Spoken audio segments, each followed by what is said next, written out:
Ouais, c'est comme ça que je passe mes journées. Hein. Dans la méditation, le calme, la tranquillité, quoi. Sans rancune. Et je ne me plains même pas un peu. Vraiment, quand tu es dans la présence de Dieu, c'est bien. Quand tu lis la parole, automatiquement tu te connectes. Surtout quand il y a le calme. Là, la parole de Dieu rentre bien. Et tu comprends les mystères cachés. Facilement, tu comprends les mystères cachés. Quand tu médites avec le cœur et l'esprit, et quand Dieu t'ouvre l'esprit, sérieusement, tu cernes les mystères cachés. Il y a la pluie, hein. Donc, tu cernes les mystères cachés. Donc, comme là, je suis tombé sur un passage, Jean 3,16. C'est à peu près le passage que tout le monde connaît.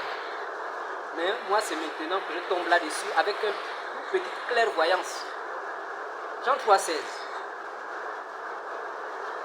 Car Dieu a tant aimé le monde qu'il a donné son Fils unique, afin que quiconque croise en lui ne périsse point, qu'il ait la vie éternelle. Écoutez bien, qu'il ait la vie éternelle. Donc, dès l'instant que tu crois au Seigneur Jésus-Christ, tu as déjà un bonus, la vie éternelle. Donc, automatiquement, toute personne qui croit en Jésus a déjà la vie éternelle. C'est-à-dire que la vie éternelle est déjà assurée. Ça, là, il n'y a même pas à discuter. Il n'y a même pas, dès que tu crois au Seigneur Jésus, il n'y a même pas à discuter. Parce que je me rappelle, on a posé la question à Jésus dans la Bible. Là, il pose la question, quel est le plus grand commandement? Et quel est le plus grand commandement? C'est de croire à ton Dieu, de tout ton cœur, de tout ton être et de toute ta pensée. Tu vois un peu? Donc c'est ce qu'il ramène ici dans Jean 3,16. Il dit que pour avoir la vie éternelle, il te suffit de croire en Dieu. C'est que tu as déjà ces deux passages renfermés dans ton être, c'est que ça te remplit déjà de la vie. La vie éternelle est déjà assurée. La vie éternelle. Mais ça ne suffit pas. Parce qu'il faut que tu attestes la vie éternelle en question. Qu'est-ce qui prouve que réellement tu crois au Seigneur Jésus-Christ? Oh non, je crois en Dieu, je crois en Dieu, je crois en Dieu. Oui, mais qu'est-ce qui prouve que réellement je crois au Seigneur Jésus-Christ? Parce qu'il y a des personnes qui disent que moi je crois en Dieu. Et moi je crois en Jésus. Mais pendant ce temps, il y a un truc qui manque. Vous savez pourquoi c'est important? Et je suis en train de comprendre cela. Vraiment, je suis en train de comprendre cela. Alors, je poursuis. Pour ajouter l'élément qui manque, qu'il ne suffit pas seulement d'avoir la vie éternelle, mais il faut quelque chose d'autre pour attester que réellement tu crois au Seigneur Jésus-Christ, tu crois à l'Éternel des armées. Marc 16, le verset 15. 16. La Bible dit, allez partout le monde, prêchez la bonne nouvelle à toute la création. Celui qui croira, qui sera baptisé, sera sauvé. Mais celui qui ne croira pas sera condamné. Yeah. Donc voyez le mystère. Donc il ne suffit pas seulement de dire je crois en Jésus-Christ, mais je crois en Dieu. Mais pour dire que je crois en Dieu, il faut accompagner avec le baptême. Donc une fois que tu prends ton baptême, cela atteste déjà que tu crois en Dieu. Pourquoi? Parce que dès l'instant que tu prends le baptême, tu es automatiquement lavé. Parce que tu rentres automatiquement dans les eaux. Donc là, tu es maintenant lavé de tes souillures, de tes transgressions, de tout ce que tu as fait dans le passé. Tout ce que tu as fait, tu es lavé de toutes ces choses. Il faudrait que Jésus te lave. Tu ne peux pas rester comme ça. Il doit te laver. Voici pourquoi il te lave. Donc une fois que tu es lavé, automatiquement tu es sauvé déjà. Donc quand tu as déjà ces deux clés-là, c'est fini. C'est fini. Une fois que tu as déjà ces deux clés-là, c'est fini. Et c'est bon, c'est parti. Là maintenant, tu as le salut. Tu as le salut déjà assuré parce que tu crois. Et dès que tu te baptises, tu es sauvé, tu es lavé, tu es blanchi de tout ce que tu as fait dans le passé. Waouh, je te dis que c'est très important de méditer. Voici un autre élément phare, un docteur de renom. Que je viens de lire là même. J'ai même la motivation au Seigneur Jésus. C'est vraiment important de méditer. Donc Nicodème. Nicodème là, c'est un gars très fort. Vraiment un gars très fort. Mais je vais prendre ce moment là où Jésus répond à Nicodème. Parce que Nicodème va poser à Jésus que mais je dois faire comment? C'est vrai que je crois déjà, oui peut-être. Mais est-ce que je dois encore rentrer dans le magnum de maman pour devenir ce que... Non. Jésus lui dit non, il ne s'agit pas de ça. Écoutez comment Jésus répond. Il dit en vérité, je te le dis. Si un homme ne naît de nouveau, il ne peut pas voir le royaume de Dieu. Donc ça veut dire que si quelqu'un ne naît pas de nouveau, s'agissant du baptême, il ne peut pas voir les exploits du royaume de Dieu. Donc il ne suffit pas d'avoir seulement la vie éternelle et de se faire baptiser pour attester le baptême. Mais dans le baptême là, il y a un mystère qui te permet de voir les mystères du royaume de Dieu. Vraiment, c'est très profond. Donc voici pourquoi le baptême a un sérieux sens, qui parle de la nouvelle naissance. Donc quand tu renais de nouveau, il y a une nouvelle transformation, tu deviens une nouvelle créature. Les choses anciennes sont passées. Waouh! Et là, ça ne s'arrête pas là. Maintenant, écoutons un peu la dimension maintenant du baptême.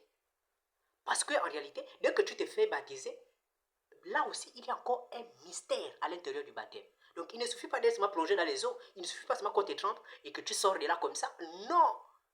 Il y a encore un autre mystère qui est très intéressant, que je viens à peine de lire et que je me pose la question que Seigneur. Je ressasse même l'histoire le jour que je me suis fait baptiser. Dans les eaux profondes, noyées, lavées, blanchies. Mais il y a un truc que je n'ai pas vérifié. Jésus répond encore à Nicodème en disant, c'est dans Jean 3, le verset 5. Il répond en disant, en vérité, je te le dis, si un homme ne naît d'eau et d'esprit, il ne peut pas entrer dans le royaume de Dieu. Au début, c'était il ne peut pas voir le royaume de Dieu. Là, c'est d'abord voir. Donc, pour voir, il faut ça. Mais maintenant, pour entrer, il faut naître d'eau et d'esprit.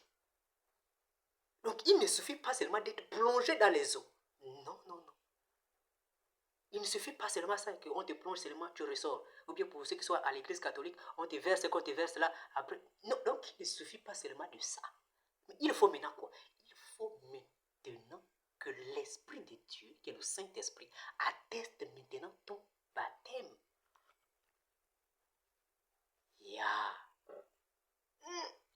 Vous avez vu à quoi sert la méditation? Ça ouvre l'esprit. Donc, il faut maintenant que l'esprit atteste le baptême que tu as eu à prendre pour que tu puisses voir clair, pour qu'il n'y a plus rien de caché. Et tous les secrets, les codes doivent être maintenant présentés et tu vois ça maintenant clair. Parce que Jésus parlait même en parabole, je vous le rappelle. Maintenant, pourquoi tu as besoin du baptême en question, malgré la transformation, malgré la nouvelle naissance? Maintenant, pourquoi tu as besoin de l'esprit en question?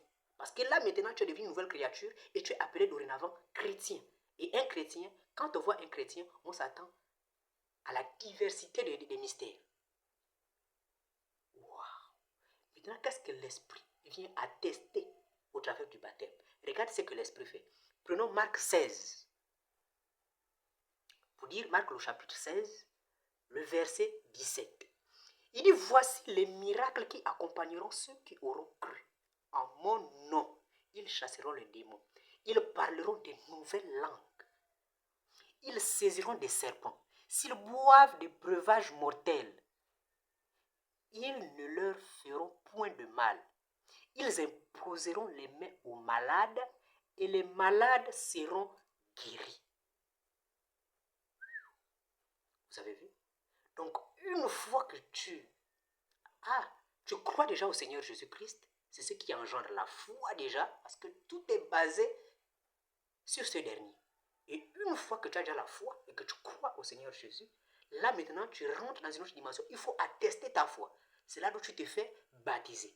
Et dans le baptême en question que Jésus te recommande pour attester ta foi, ou bien le salut en question, tu obtiens la gratuité de être blanchi, lavé, nettoyé, propre. Mais une fois que tu as tout ça là, tu es plongé dans les autres, tu es revenu, tu es devenu une nouvelle créature, il faut maintenant que le Saint-Esprit puisse faire ton travail. Parce que la Bible nous enseigne que ton corps, donc notre corps là, c'est le temple du Saint-Esprit. Et une fois, ce corps-là est devenu le temple du Saint-Esprit. Pourquoi? Parce qu'avant, il a été blanchi. Donc, le Saint-Esprit vient maintenant attester ces choses-là. Est-ce que le baptême a été conforme? Oui. Une fois le baptême conforme, je t'assure, et que tu es réglo, tu ne peux pas imposer la main à un malade et le malade ne guérit pas. Tu ne peux pas imposer, tu ne peux pas boire un poison mortel. On t'empoisonne et tu meurs. C'est que là, il y a un problème. Oui.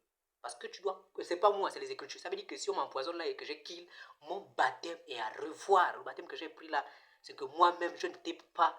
Parce qu'il y a le baptême, il y a la foi là-dedans. Donc, c'est-à-dire que je ne suis pas confiant de moi-même. Donc, voici pourquoi il est très, très intéressant de savoir que lorsque nous prenons certaines choses dans l'initiative de Dieu, il faut être certifié. Pas seulement aller comme ça. Voici là, c'est des mystères que j'ai appris de découvrir, que je dis waouh. Et ça nous a été enseigné, mais malgré que ça nous a été enseigné, mon père spirituel a pour coutume de dire qu'il ne te suffit pas seulement de l'enseignement que je prêche, mais toi-même aussi à la maison, essaie de jeter un coup d'œil. Ce pasteur, c'est le révérend docteur Juste Ulysse Mangala, fondateur des églises Mieux-Ici, c'est lui qui est mon mentor. Dans toute sa dignité, ce meilleur pasteur, que Dieu le bénisse et le remplisse. Parce que grâce à lui, j'arrive déjà à comprendre ces choses. Vraiment, si tu es baptisé et que tu ne peux pas guérir quelqu'un, on doit se remettre en cause. Oui.